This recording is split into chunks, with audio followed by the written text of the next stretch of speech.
Buenas tardes, bienvenidos a una edición más de Causa Justa, la última del año 2018. Llegamos a fin de año con muchas informaciones, pero lastimosamente el editorial del último programa del año no es nada esperanzador, porque tiene que ver con la realidad de la violencia vial que enlutó nuevamente entre la Nochebuena y la Navidad a decenas de familias en nuestro país. Violencia vial en donde el alcohol es el componente principal, el invitado total y absoluto.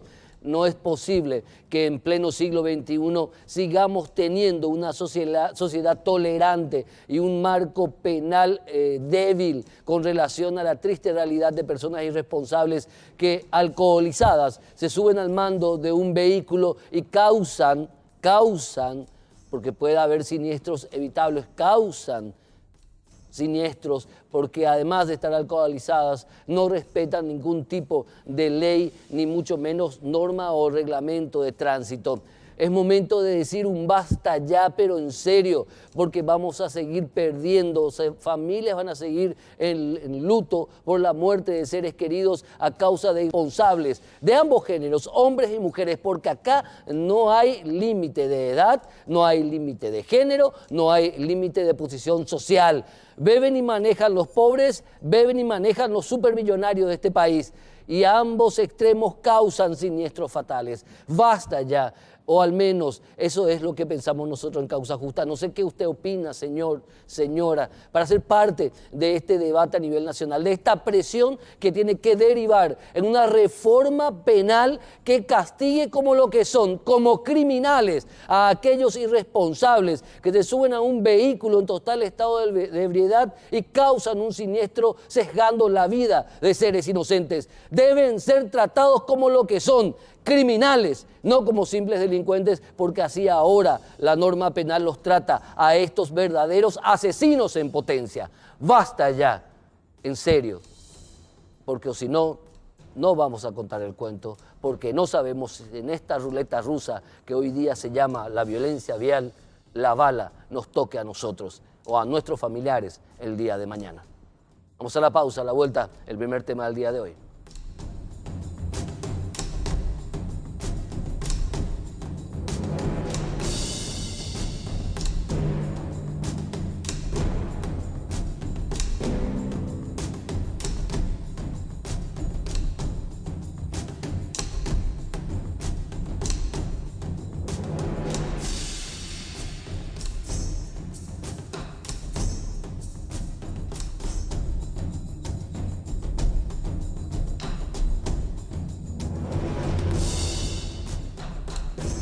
Y es el último programa del año y lo dedicamos a hacer un resumen, un análisis de distintos actores. Comenzamos en el anterior programa, el programa previo a la Navidad. Ahora en este programa, el último del año, queremos también hacer este recorrido a través de la opinión de diversos actores que hacen a la realidad judicial de nuestro país. Hoy en el primer bloque nos acompaña la doctora Selva Morel, ministra de la Defensa Pública o defensora general, porque son dos cargos.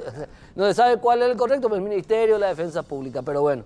Ella le gusta que se le llame defensora general. ¿Cómo está, doctora? Bienvenida. Muy bien, muy buenas noches. Muchas gracias por esta invitación.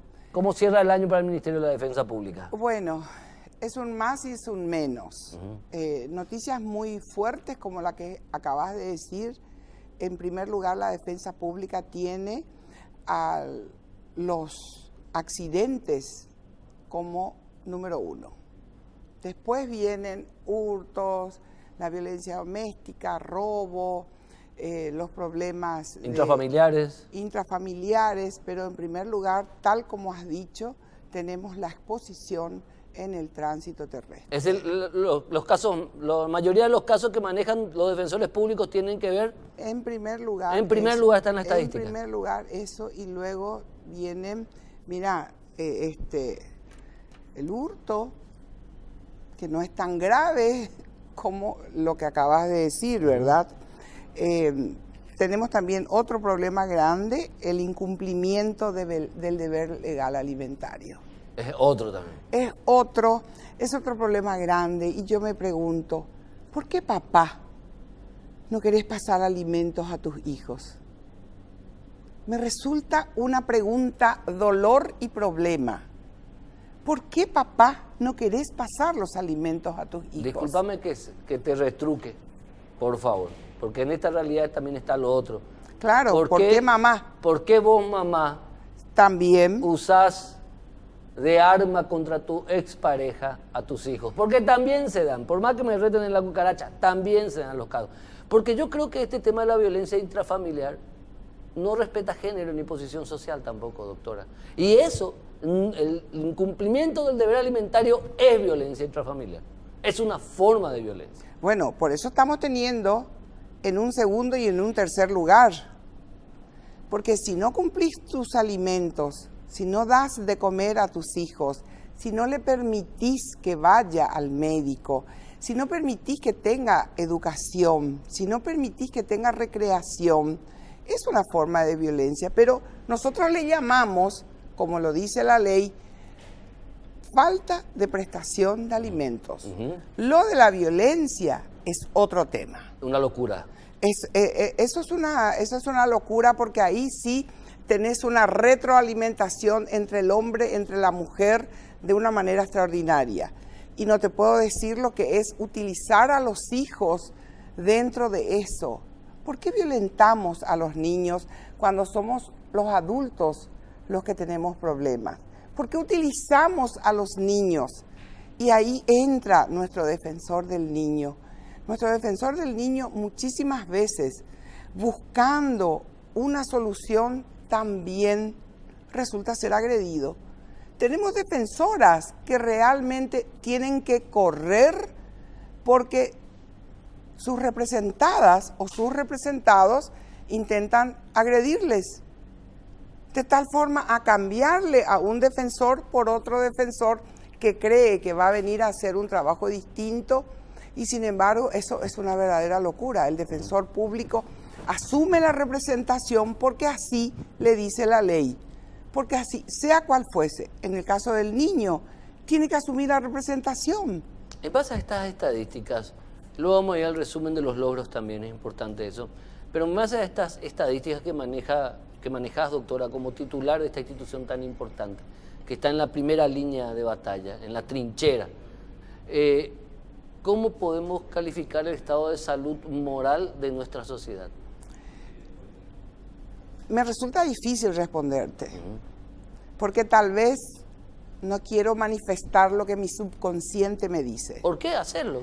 Porque está, acabas de decirlo, personas que vos les ves de traje y del traje más caro, conduciendo un vehículo sumamente caro, varias veces millonario, está conduciendo ese vehículo alcoholizado.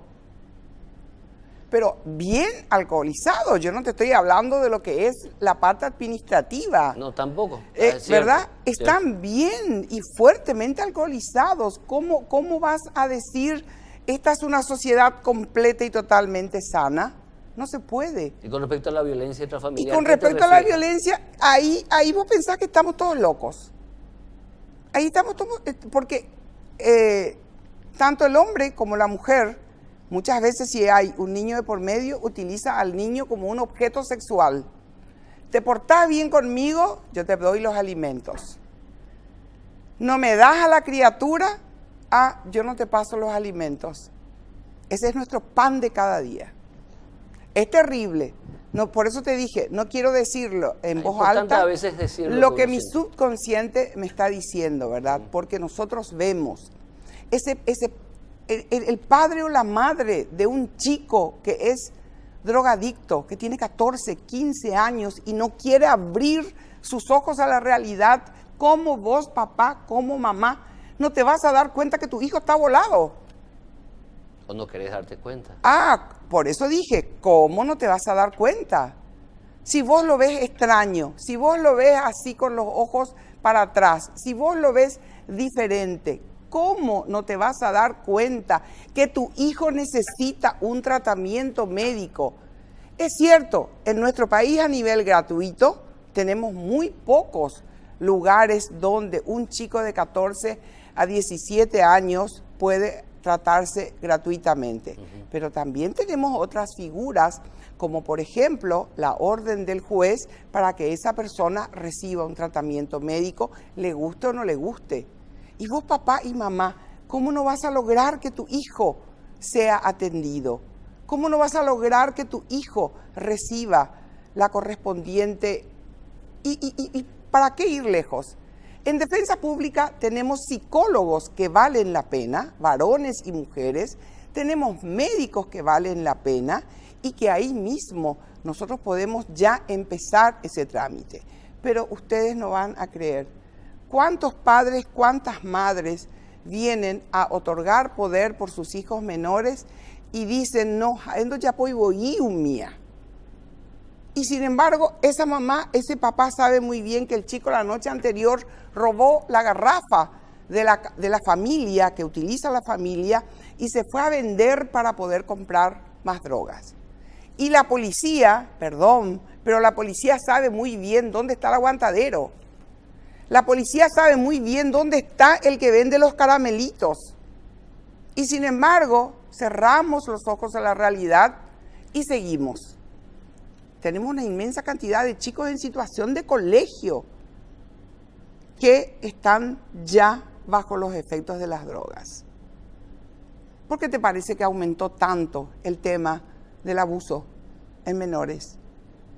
¿Por qué te parece que hay ya chicos de 14, 15 años con una verdadera imputación, y con la imputación no puede ser, o es o no es, ¿verdad? Pero con imputación ya de haber abusado de su primito más chico? ¿Por qué? Porque los padres no queremos darnos cuenta que nuestros hijos están realmente ya consumiendo. Y consumiendo drogas. Y si no es droga, robando un clonazepam, robando ese tipo de medicamentos, que es una barbaridad, cómo con tanta facilidad se consigue.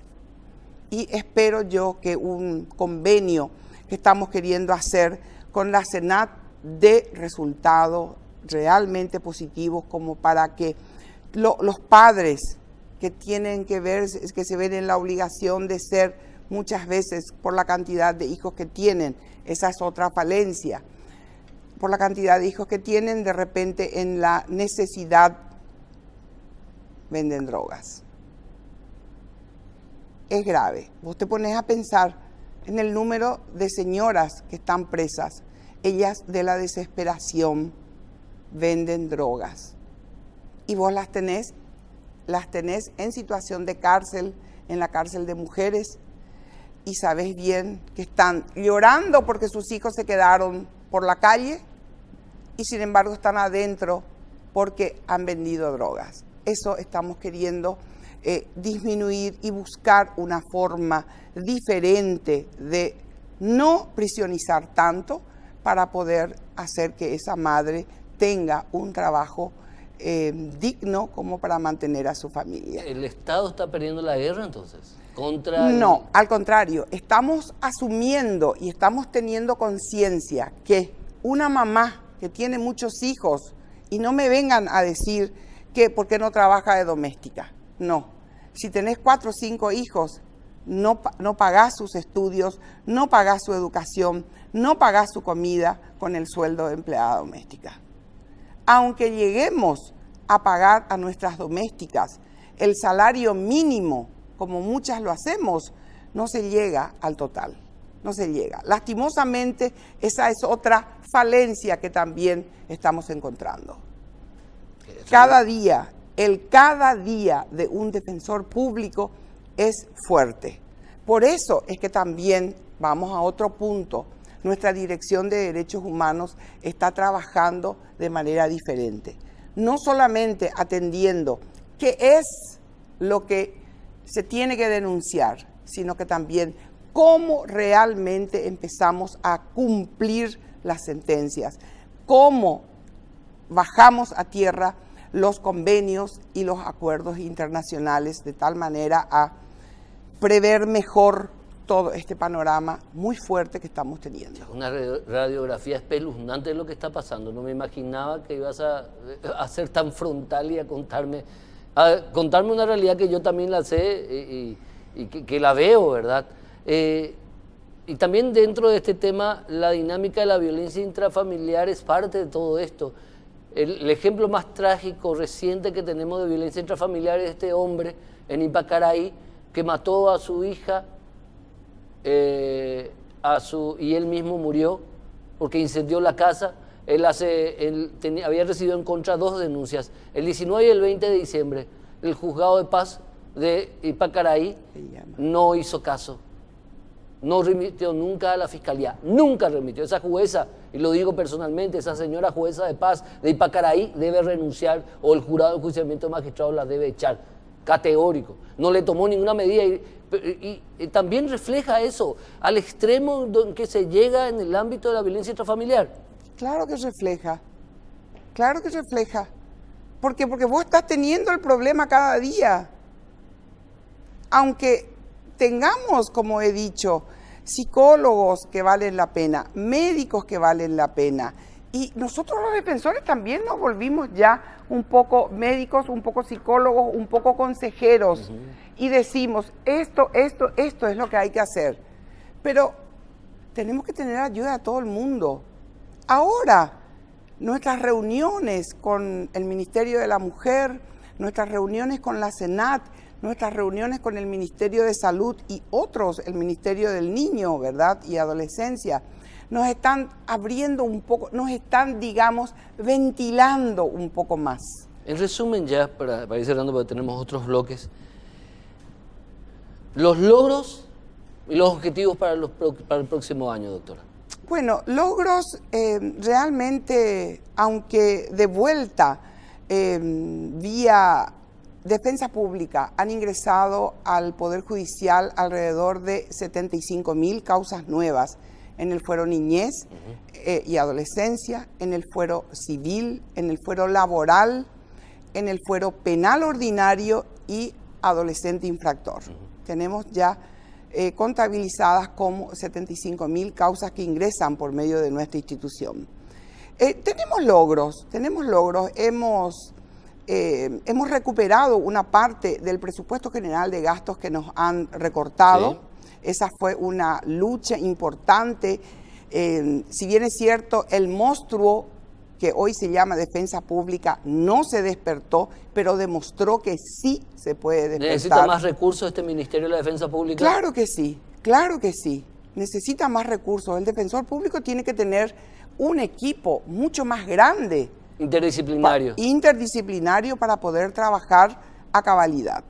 El defensor público no es que hoy día tenga que recibir una carpeta fiscal, no, en forma paralela también nosotros tenemos que ponernos a investigar. Eso lo haremos cuando se designen a los defensores que van a defender a la mujer contra toda forma de violencia. Eso es importante. La ley 5777. Ya no va a ser solamente el fiscal que investigue, el defensor público en ese rol nuevo, según la norma legal que es reciente, va a también tener que investigar. Va a tener que investigar y va a tener que asumir el rol de querellante, porque el patrocinio implica que no solamente vos podés presentar un escrito, sino que también podés querellar.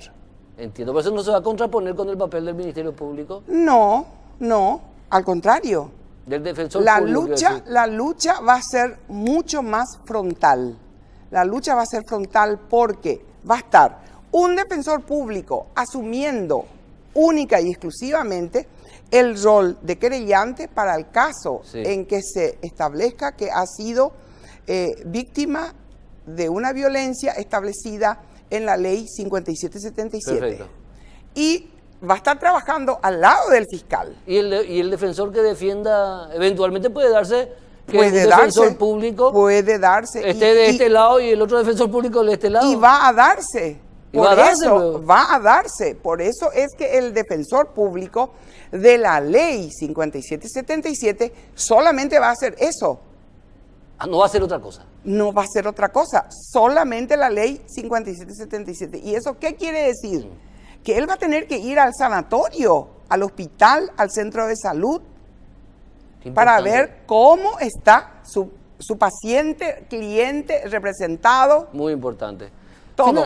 Finalmente, en una frase corta, ¿tu objetivo para el próximo año?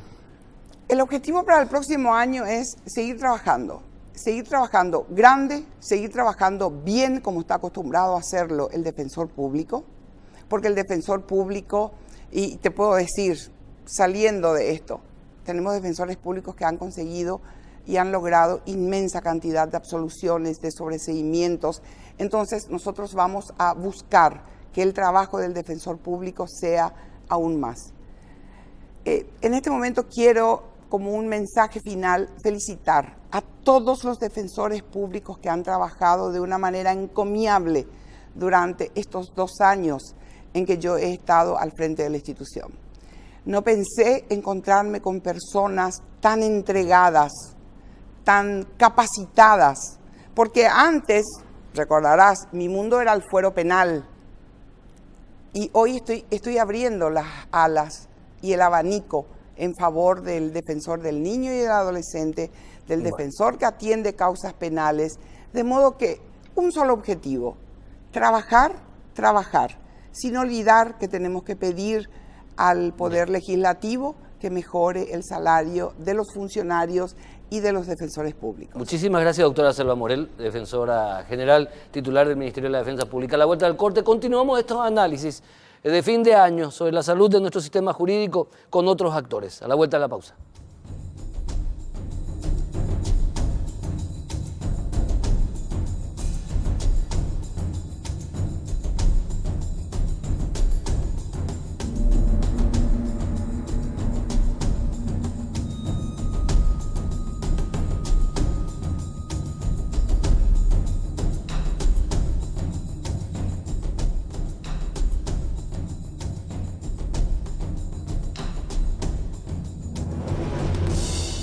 Bueno, comenzamos hoy, nos acompañan, el agradecimiento a la doctora Selva Morel que nos visitó en el primer bloque, nos visitan en estos restantes bloques el doctor Delio Vera Navarro, presidente de la Asociación de Jueces del Paraguay, gracias doctor, el doctor Ricardo Merlo, presidente de la Asociación de Agentes Fiscales, doctor muchas gracias, el doctor Manuel Riera, quien es vicepresidente del Colegio de Abogados del Paraguay, gracias doctor, bienvenido, y también el doctor Diego Torales, que es de la Asociación Rural del Paraguay, de prevención, tiene todo algo que ver con el tema de prevención.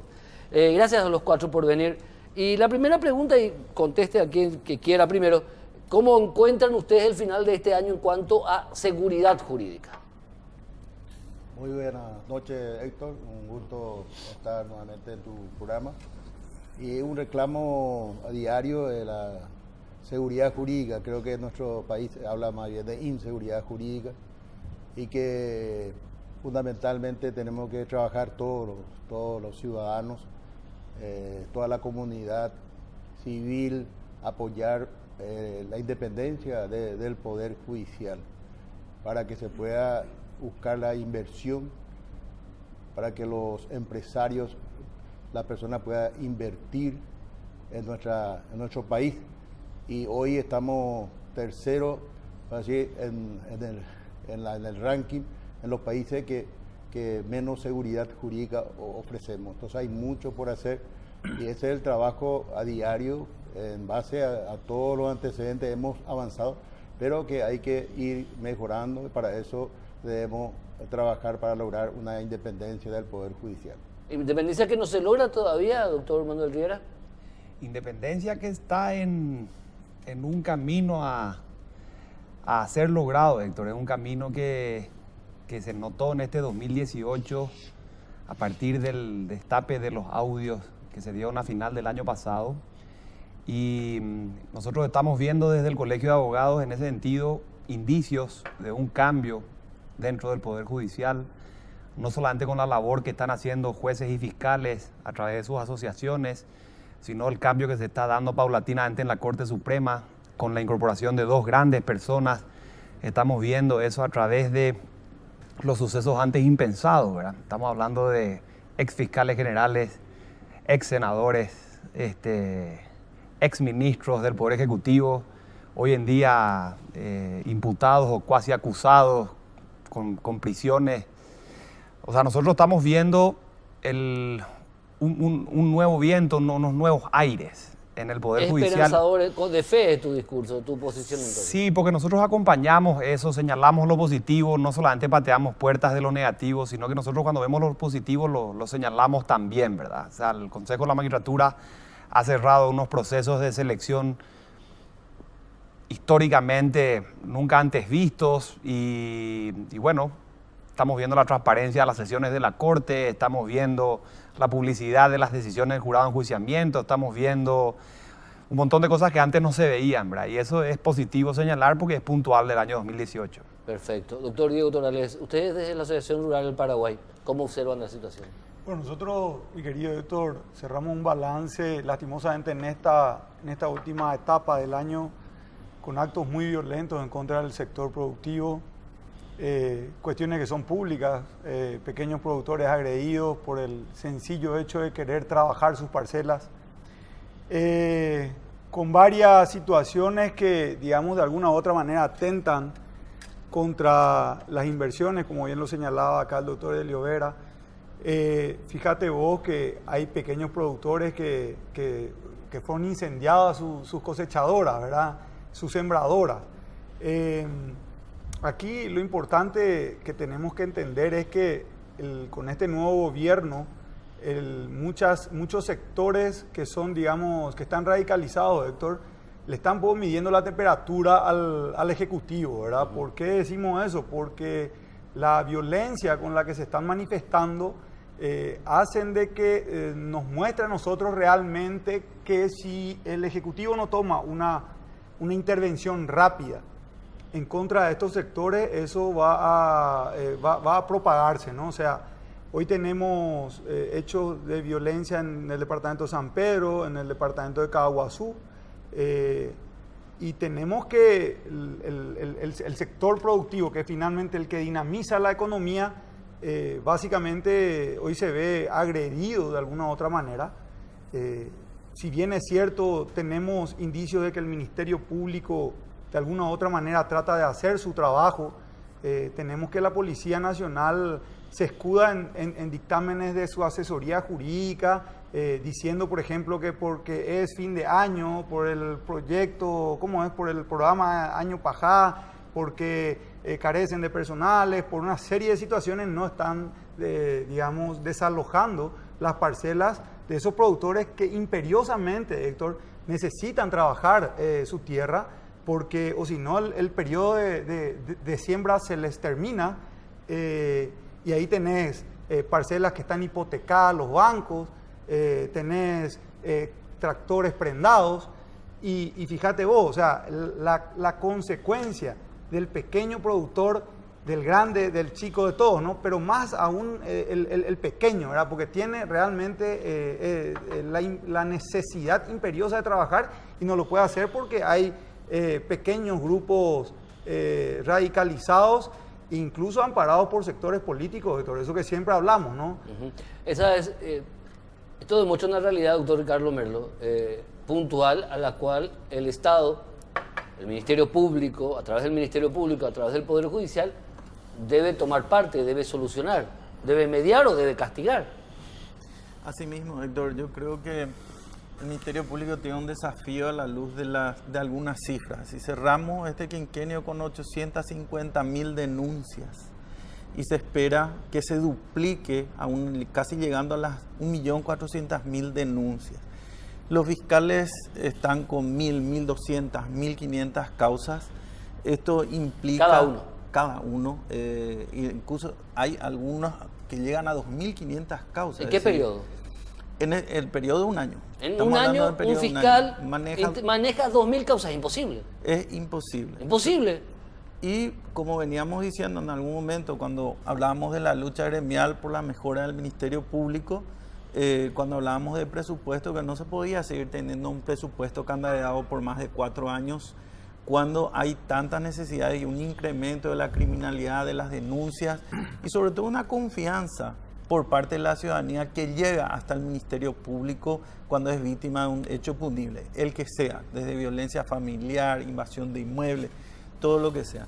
Y necesitamos prepararnos, si bien creo que han habido avances importantes este año, en cuanto a la independencia, en cuanto a la transparencia del jurado de enjuiciamiento, que era un tema bastante, diríamos, vidrioso, que se ha dado más de 500 fiscales que habían sido injustamente denunciados, se han archivado sus denuncias y en ese periodo también aproximadamente han habido algunos procesados también, compañeros, pero ya no suspendidos de inicio, que era una forma que se usaba para presionarle a los fiscales.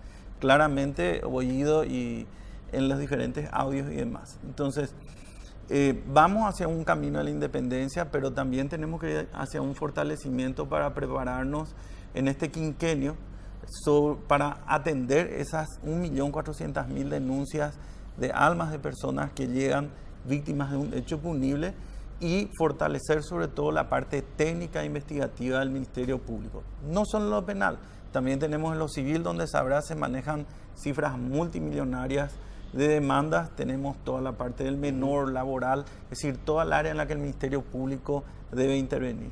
Independencia es una palabra que la usó de la clase política o de la política, la utilizó el doctor Delio Vera Navarro. ¿Podemos construir independencia de un poder judicial cuando tenemos un sistema de integración de la Corte Suprema de Justicia que, atendiendo a lo que se integra, la terna integrada el miércoles, sin denostar la cualidad, sin tomar en negativo, sin demeritar la cualidad de los ternados, las cualidades de los ternados? Uno piensa creer de que esa independencia está lejos todavía cuando uno se clarifica el sistema de integración de ternas. Para la Corte me refiero. Claro, la independencia judicial es base fundamental de un sistema democrático. Y hemos avanzado, está bien, todos conocemos los problemas que aqueja al Poder Judicial en cuanto a los reclamos de la ciudadanía. Corrupción, la morosidad judicial, la falta de capacitación, de la formación de los propios jueces y fiscales y defensores, pero hemos avanzado, somos conscientes y la realidad es que nosotros mismos somos agentes de cambio, estamos involucrados a buscar esa anhelada independencia del Poder Judicial, que se consolide esa independencia del Poder Judicial. Para eso necesitamos el acompañamiento de la ciudadanía. Si bien es cierto, la Constitución Nacional de 1992 garantiza la independencia del Poder Judicial, pero en la práctica los otros dos poderes le someten al Poder Judicial. Hacen de todo para que esa independencia no exista. En su asignación, en su presupuesto, y si no hay una autonomía, autarquía presupuestaria, si no hay una seguridad del juez en cuanto a su estabilidad laboral, que eso debe estar acompañado, no solamente en discurso. Nosotros no hace falta a lo mejor una reforma constitucional, sino hay leyes que están en el Parlamento que puede dar solución a estos reclamos, como la ley de carrera judicial, la ley del juzgado de enjuiciamiento, como estaba señalando, evitar la oficiosidad, que el mal desempeño realmente, que el órgano de control funcione y no sea un órgano revisor que hoy, como está actuando, a los jueces por decisiones judiciales van al jurado. Eso es terrible. Es terrible. Son presupuestos muy importantes para una independencia real y efectiva del Poder Judicial y que pueda hablar de una independencia. Nos acompañan diversos actores que hacen en la realidad judicial el día a día de sus distintos ámbitos, incluso el ámbito privado representado por el doctor Diego Torales. Independencia judicial, falta de desempeño, falta de respuesta. ¿Cómo cerramos el año? La vuelta al corte, continuamos.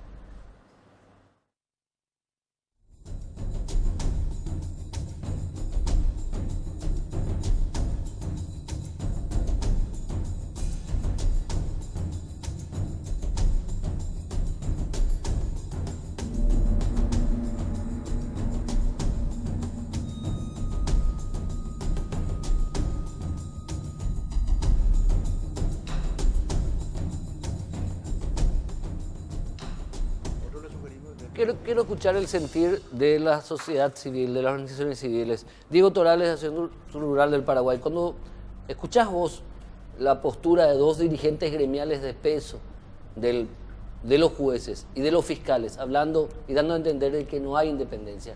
Vos como ciudadano que ves desde afuera todo esto, ¿qué sentís? Bueno, en primer término, Héctor, entiendo las posturas tanto del gremio de jueces como también finalmente la del Ministerio Público y la del Colegio de Abogados, pero hay que decir de que como ciudadano uno se siente preocupado, Héctor, ¿no? Porque al no poder brindar seguridad, no solo jurídica, seguridad física. Hoy tenemos lugares en donde el productor no puede ir a su campo. Estamos hablando de un cuadrante grande en la zona norte de San Pedro, sur de Concepción, parte de Canindeyú, en donde la gente si no va con una camioneta blindada y alza soldados de la Fuerza de Tareas Conjuntas no puede llegar al campo. Tenemos lugares en donde, te vuelvo y ojalá no sea muy reiterativo, pequeños productores de 10 hectáreas no pueden sembrar su tierra. Entonces, si esa gente tiene que recurrir al Estado para dirimir sus diferencias con los ocupantes, con los invasores, con el avigeo, ¿a quién vamos a recurrir? Vamos a recurrir a la policía, vamos a recurrir al Ministerio Público y al Poder Judicial. Dos de estos últimos señalan de que ellos exigen independencia, fíjate, ¿no? O sea, exigen independencia y lo entendemos, nos toca en carne propia agentes fiscales que piden a gritos a la Policía Nacional efectivos policiales para poder, cumplir con esa demanda que tiene el ciudadano desamparado que necesita entrar a su establecimiento. Y la policía le dice, no, un momentito señor, yo tengo otras cuestiones más importantes y no puedo atender tu reclamo, ¿verdad? Eso lo va a explicar mejor el propio doctor Merlo. O sea, si el Estado no está capacitado para brindarnos esa seguridad jurídica y física, entonces, finalmente, ¿cómo vamos a traer inversión? Como nosotros mismos, ciudadanos. Héctor, yo te invito, vos comprarías un establecimiento pequeño en Río Verde, si sabes que no te vas a poder ir. No vas a tener una vaca lechera ahí, ¿verdad? Entonces, toda esa situación genera incertidumbre y lo peor de todo es que no podemos trabajar tranquilos, ¿verdad? Yo quiero señalar nomás, ahora se destrabó, por ejemplo, el tema de Pindo y un viejo problema que había en la zona de Guajorú, ¿verdad? Donde tenemos a ex senadores que hacían videos haciendo apología al delito. Eso está en vías de solución. Decime nombres, ¿qué senadores? El senador Wagner. Wagner. ¿Vos te acordás de Wagner que se fue, hizo una serie de videos? Y tenemos actuales senadores que directamente son xenófobos, ¿verdad?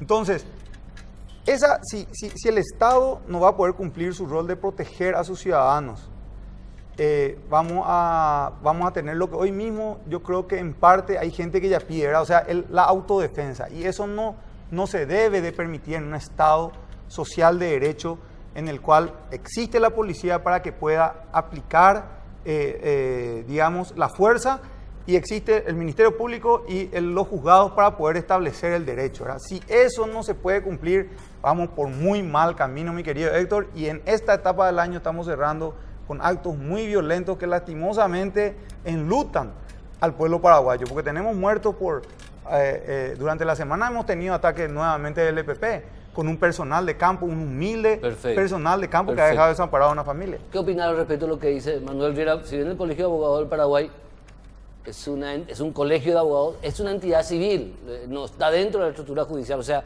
bien se puede decir que ven también toda la película desde el otro lado, desde la otra vereda. Lo que dice Diego Torales de la ARP, ¿cómo lo captás vos? Mira, nosotros tendríamos que ver la posibilidad de entender la película de manera más grande, Héctor. ¿Qué significa eso? Resulta que si a mí no me gusta el agua que me serviste acá, yo te demando y ya te voy a traer la culpa al juez y al fiscal que no hicieron a velocidad el cambio del agua, esto lo cuando perfectamente podía pedirte, amablemente cambiame el vaso o traigo el hielo yo, ¿verdad? No puede ser el Estado el culpable de todo y no puede ser el fiscal el culpable de todo y no puede ser el juez, el fiscal el culpable de todo cuando nosotros, lo primero que estamos nosotros tendiendo a hacer cotidianamente es encontrar un culpable en el Estado y puntualmente en el Poder Judicial, que digamos lo que nos convoca hoy. Pero el doctor, por ejemplo, Rosati, miembro de la Corte Suprema Argentina, decía en un congreso hace poco, el exceso de judicialización es síntoma del fracaso de la política. Estamos pifiando en las políticas de educación, estamos pifiando en las políticas de salud, estamos pifiando en las políticas fiscales, estamos viendo un montón de cosas, entonces judicializamos todo. Estamos atacando consecuencias, no estamos yendo a las causas. El Colegio de Abogados encuentra en la parte que nos toca a nosotros, ¿verdad?, que es la que tiene que ver con la relación gremial con este poder del Estado, encontramos que hay cosas que se están haciendo bien y hay cosas que se siguen haciendo mal. Ayudamos en las que se hacen mal, proponemos en las que se hacen mal, nos ofrecemos en las que se hacen mal. Yo no soy un colegio que solamente señala lo pésimo, ofrezco alternativas. La rural ofrece alternativas, los fiscales se asocian, ofrecen alternativas, los jueces se asocian, ofrecen alternativas. Hemos visto más de una vez posibilidades de hacer reuniones intergremiales, hablamos de entrar de batidores en cosas que vemos, puntos en común. Eso se puede hacer. Que a un juez le falte tóner, sí, es para enojarse, pero también veo como un ministro compra otra segunda camioneta en vez de ponerle el tóner. Yo veo que falta acá un juez, pero me cambian el mármol del Poder Judicial y no tiene sentido. Perfecto. Entonces, vamos a ver las cosas positivas y las negativas a la vez. El colegio va a trabajar en eso todo el año que viene, sin dudar, ¿verdad? Doctor Ricardo Merlo, después quiero con los cuatro, ya brevemente, por cierto, porque estamos cerrando el programa, las conclusiones de ustedes, lo que ustedes creen, en una breve síntesis. Doctor, de todo lo que dicen los exponentes del ámbito privado, ¿qué indicas? Bueno, que básicamente hay mucho que trabajar, de que tenemos que sentarnos todos los sectores, el Poder Judicial, las asociaciones de magistrados, de fiscales, defensores.